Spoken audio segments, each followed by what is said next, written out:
अब हम लोग पॉइसन डिस्ट्रीब्यूशन पढ़ेंगे, ठीक है। बाइनोमियल डिस्ट्रीब्यूशन में क्या था, n की वैल्यू स्मॉल थी, ध्यान दीजिएगा, n की वैल्यू स्मॉल थी, p की वैल्यू स्मॉल थी, ठीक है। यहाँ पर क्या है, n की वैल्यू वेरी लार्ज, ध्यान दीजिएगा फिर से कि n की वैल्यू वेरी लार्ज और p की वैल्यू वेरी स्मॉल।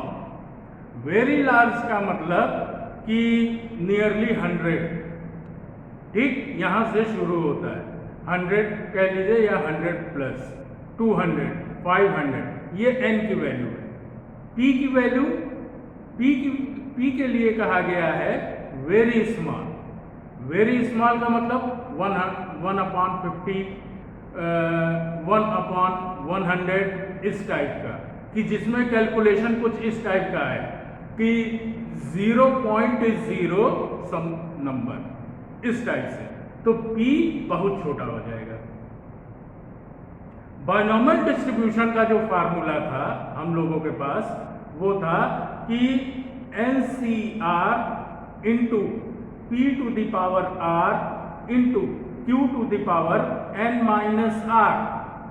वहां पर n और p दोनों स्मॉल थे, लेकिन अब इसी बाइनोमियल डिस्ट्रीब्यूशन में जब n को बहुत बड़ा कर दिया गया, वेरी लार्ज कर दिया गया, मतलब 100 200 500 800 इस टाइप से कर दिया गया, और p को बहुत ही छोटा कर दिया गया, वेरी स्मॉल, मतलब जब p को हम इवेलुएट करें तो हमारे पास उसकी वैल्यू आनी चाहिए 0.0 सम number.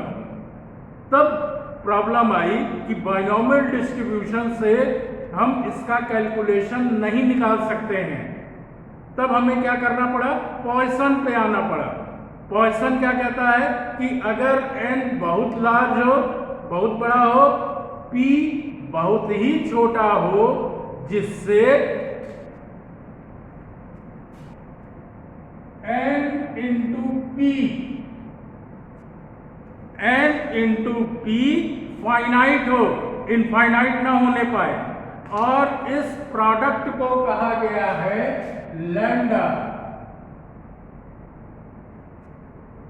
Lambda equal n into p।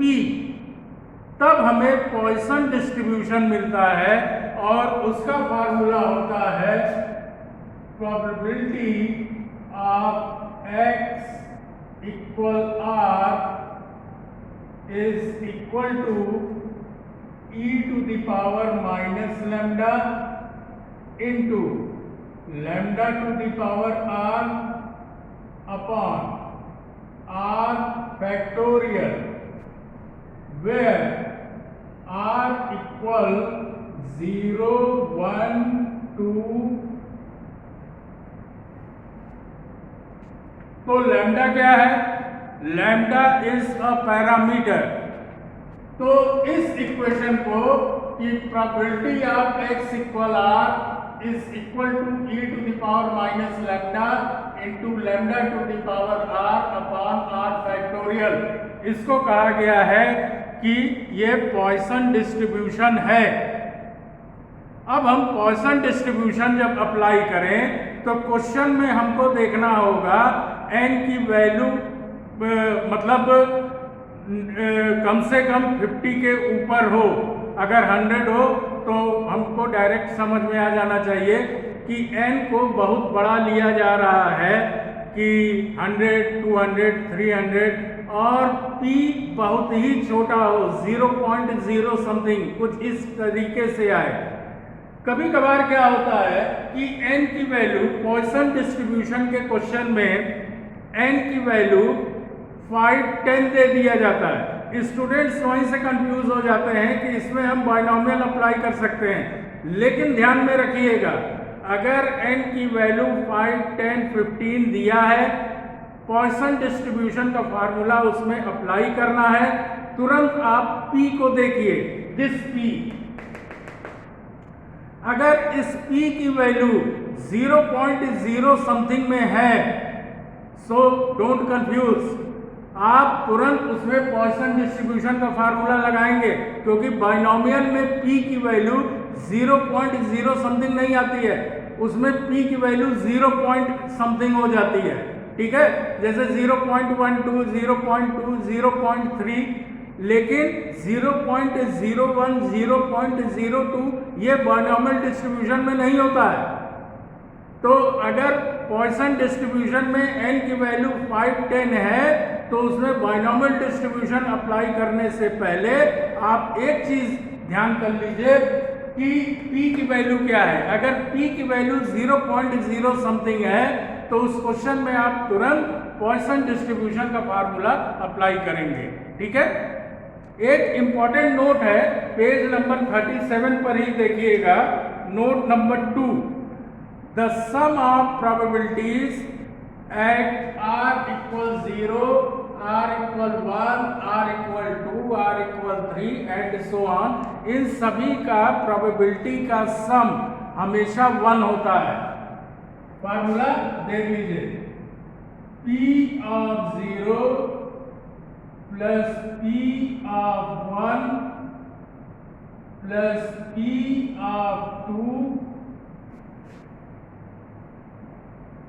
is always 1। ये फार्मूला फ्रीक्वेंटली हम लोग इसमें अप्लाई करते हैं पॉइसन डिस्ट्रीब्यूशन में। ये आप कहीं भी अप्लाई कर सकते हैं, बाइनोमियल हो, पॉइसन हो, नॉर्मल हो, कहीं भी। इसकी जरूरत क्यों पड़ती है कि जैसे हमको बहुत बड़े क्वांटिटी का या बहुत बड़े टर्म्स का हमें सम निकालना है, तो हम इसको यूज करके उसी नंबर ऑफ टर्म्स को, जो बहुत ज्यादा नंबर ऑफ टर्म्स हैं, उसको रिड्यूस कर लेते हैं छोटे में, और छोटे में रिड्यूस करके और इस फार्मूले को अप्लाई करते हुए हम डायरेक्ट रिजल्ट फाइंड कर सकते हैं। अब हम लोग जब क्वेश्चन डिस्कस करेंगे तो इस फार्मूले पे विशेष ध्यान दीजिएगा आप लोग। ठीक है।